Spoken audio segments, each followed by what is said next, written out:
বিয়াই খাওয়া দাওয়া তো শেষই। পোলাক যদি কিছু জিগানে থাকে তাহলে জিগান।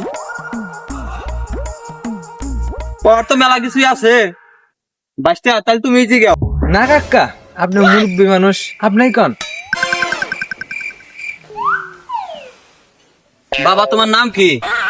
নাম তো মুসাম্মদ হামজা চৌধুরী। বাহ, কত সুন্দর নাম। তা তোমরা বাপ বেটা কয় ভাই? বেশি না, 3 জন। আমি, আমার আব্বা আর আমার মা। তা তো বাবা ভালোই কইলে। তুমি পড়াশোনা কতদূর করছো? কি কি পড়াশোনা করছিস ক? চাচা আমি তো 4বার এসেছি, পরীক্ষা দিয়েছিলাম 4বারই ফেল করছি। সেজন্য রাত্রে ভালো পড়াই বাদ দিই। মাশাআল্লাহ মাশাআল্লাহ। বাবা তুমি কি নিয়ে পড়াশোনা করছো? চাচা আমি তো প্রথমে আর্টস না পড়াশোনা করছি, আর আর্টস খুব হার্ড জায়গাতে সায়েন্স না পড়াশোনা করছি। বাহ, এত সুন্দর ছাত্র সায়েন্স নিয়ে পড়াশোনা করছে। এই যুগে তো সায়েন্সের স্টুডেন্ট পাওয়াই যায় না।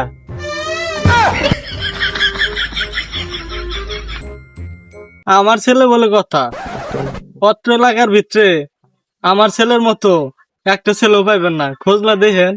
বাহ, আপনার ছেলে তো সব দিক দিয়ে ফার্স্ট, সব দিক দিয়ে নাম্বার 1। তাহলে আপনার ছেলে কিছু জিজ্ঞাসা করি। করেন, সমস্যা নাই। আমার পোলা করবেন না, কি হয়েছে? আপনার জামাই হবো, আপনারা শুনবেন না? বাবা তুমি তো ভালো ছাত্র, তোমার কিছু প্রশ্ন করি। তুমি যখন সায়েন্স নিয়ে পড়াশোনা করছো, হ করেন, আমি সায়েন্সের স্টুডেন্ট। আমার ডাইন বাউতে যেটা গেছে সেটা আমার হাতেই ফেল করছে। তাইলে বাবা তুমি সায়েন্স আলা বানানি এটা কওসানি। চাচা বাংলায় করবো না ইংলিশে করবো? তুমি যখন সায়েন্সের স্টুডেন্ট তাহলে তুমি ইংলিশে বানানি হরা। আমি তো নিজের নাম ইংলিশে বানানি হেরার পাই না, তাহলে সায়েন্স বানানি কেমনে হরবো? তা বাবা তুমি কটা ভেঙে নাকলে মুখা বানাই লাগা, সায়েন্স বানানি হর। ওই পারে সা আঙ্গবারে ইন্স সায়েন্স।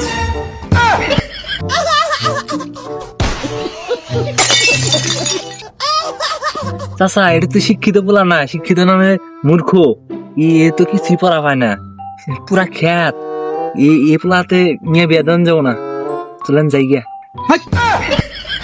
শুভ কামে তুই বাধা দেশ। ছেলের চেহারাতে বোঝা যায় ছেলে শিক্ষিত না অশিক্ষিত। ছেলে দেওয়া যায় কত বড় ছেলে। আমি আর কোনো কথা শুনবার চাই না। আমি এই ছেলের সাথে আমার মেয়ের বিয়ে দিব, আমার কথাই ফাইনাল কথা। আসেন বিয়াই, 2 টাকা তুলাগুলি করি।